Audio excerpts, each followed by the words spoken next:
Grace and peace be with you. And also with you. And welcome to Dysart United Methodist Church. It is the second Sunday of Advent. And so I'm grateful that we are all here to worship God this morning. I know there are a number of announcements that people have because they're already waiting right here. So I'm going to let you go ahead. Becky, you want to go first?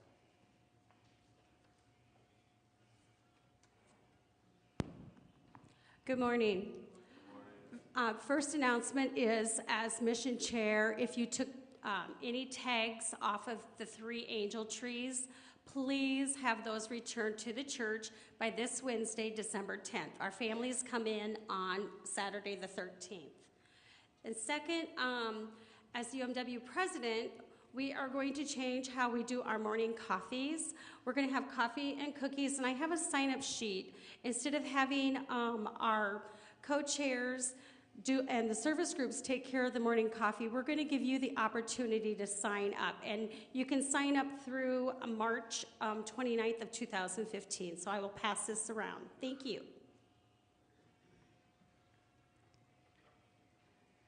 Vicki?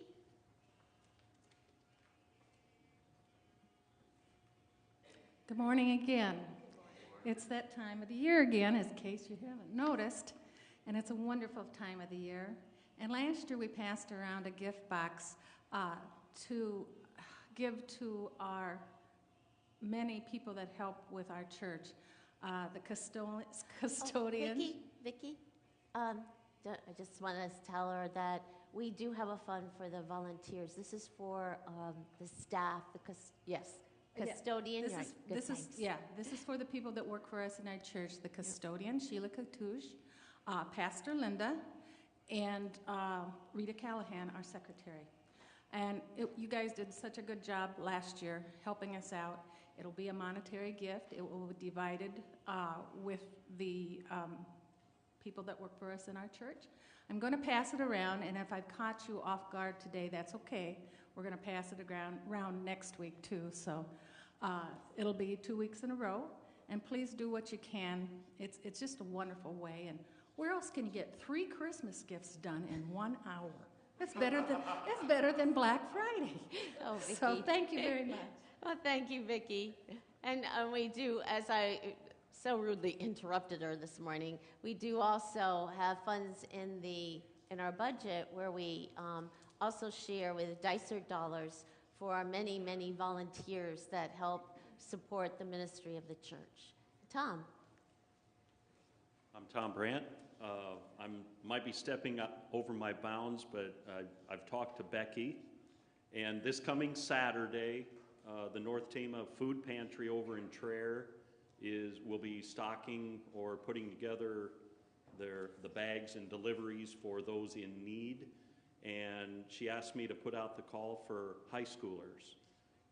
Currently, we don't have an organized group, but if you parents of high school age kids would contact either me or Becky, that would be great. We'll be leaving early in the morning this coming Saturday to go over there and put things together. Thank you.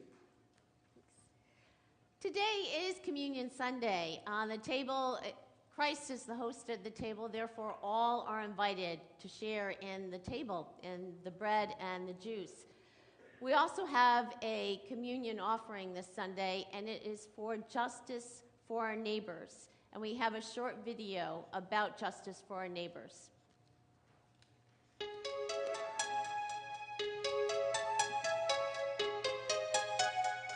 Each story is different, but millions of immigrants are grasping the hand of liberty and holding on for dear life. And it is for the ones most in need that United Methodist Committee on Relief exists. Among its many mandates, UMCOR has practiced Christian outreach to immigrants for more than 60 years, all without receiving apportionment funds. Justice for Our Neighbors is one method of doing so. It is a network of legal clinics offering hospitality to immigrants in our midst.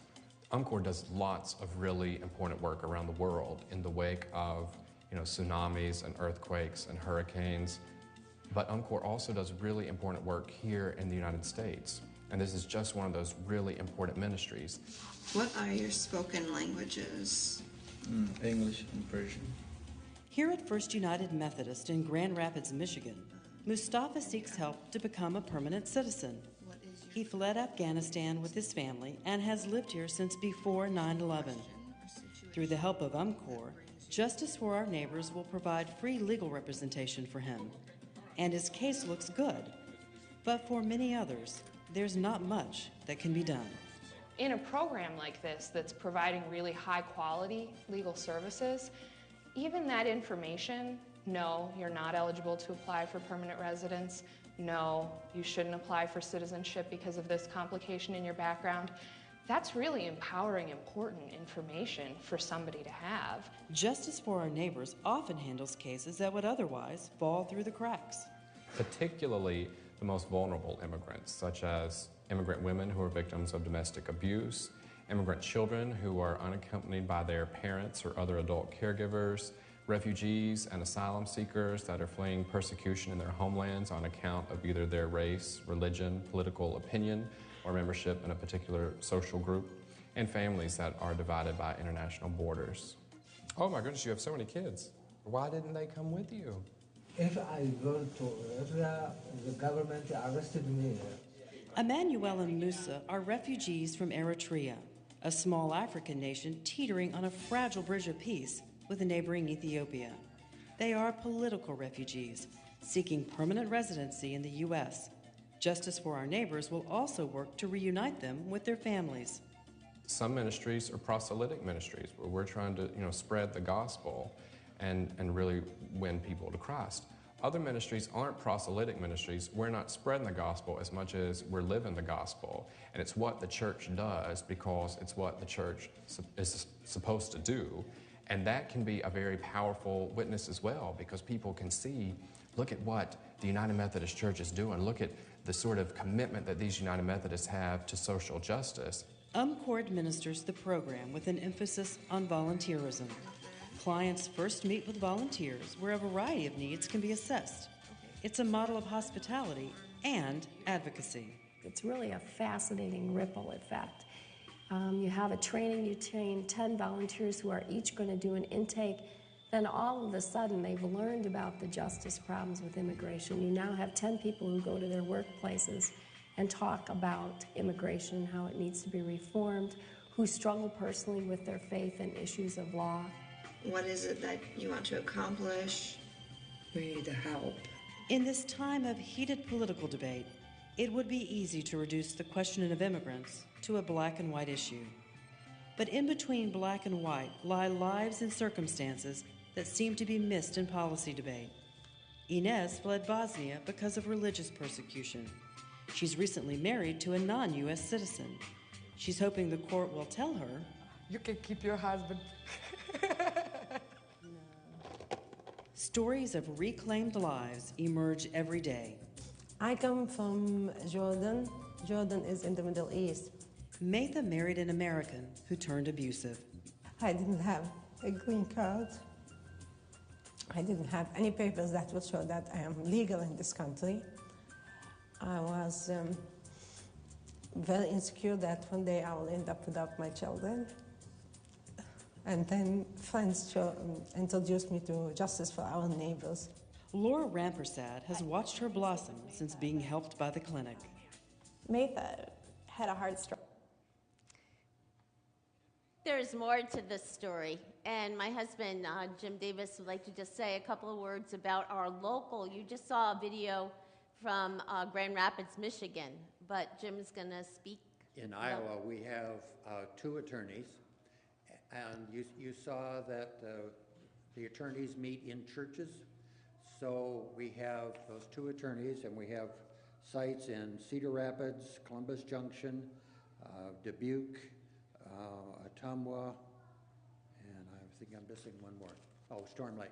Anyway, so the attorneys, no fancy offices. The main office is in our old house over by Drake, and no fancy offices to meet. The attorneys meet in churches.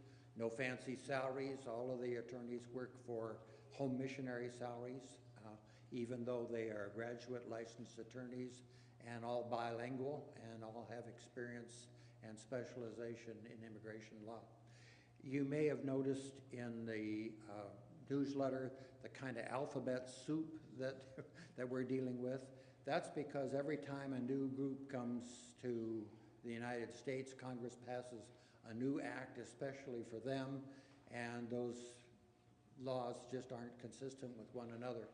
When we were in Sioux City, we were volunteers working with the clinic there, and at that time we were dealing with NACARA, which is Nicaraguan Adjustment and Central American Relief Act, and it applied only to people from Nicaragua, Guatemala, El Salvador, and for some reason, special people from the former Soviet Union. That's an example of the immigration laws. Anyway, we were dealing with people who were political refugees, and I was interviewing a guy, and he said, what would happen if you went back to Nicaragua? And he paused for a minute and said, well, I don't know who'd kill me. That he had been kidnapped by the rebels and forced to drive a truck. So the government was looking for him because he was a rebel, but he had run away from the rebels and come to the United States. So the rebels thought he was a deserter and they would be happy to shoot him. So that's the kind of refugees that we're dealing with, and that's the kind of program we're providing for free immigration legal counsel to low-income people. Thank you. Are there any other announcements this morning? We are a people gathered together by a sign, and that sign is the water of our baptism. It is a sign that we are God's reconciled and forgiven people.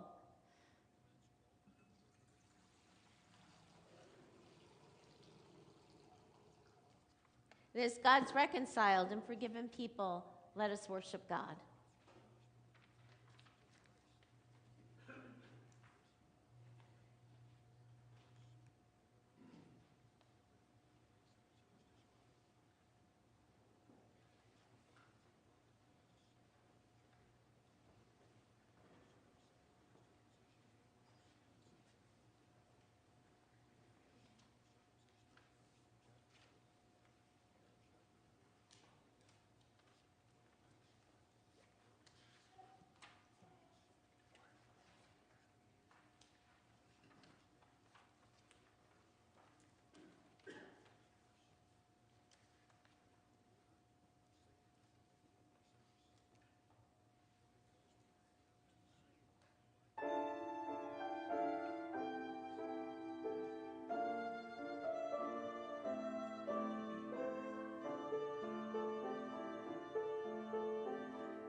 Please stand as you're able for the call to worship.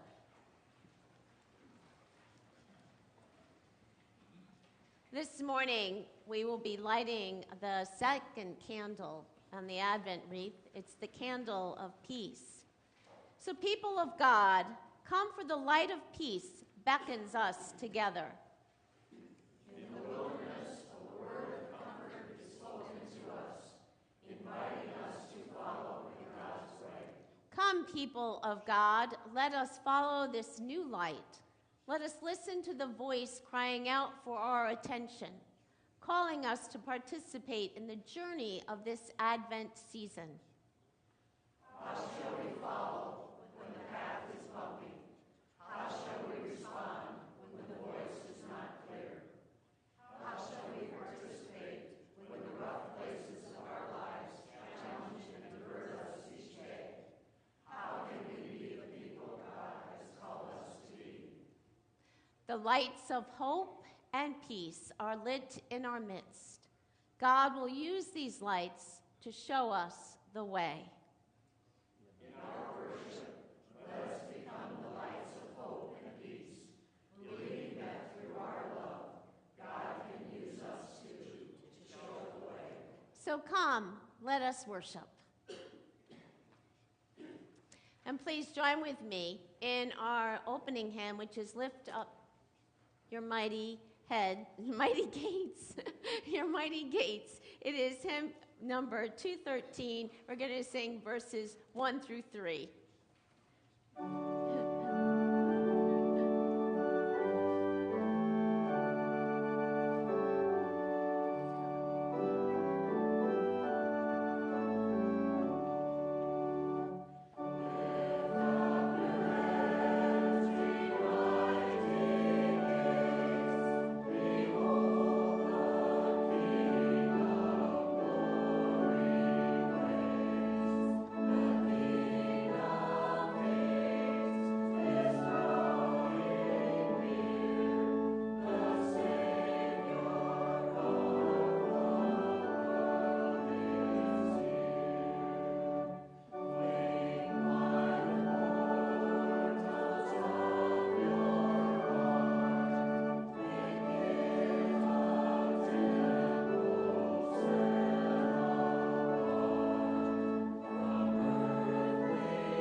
You may be seated.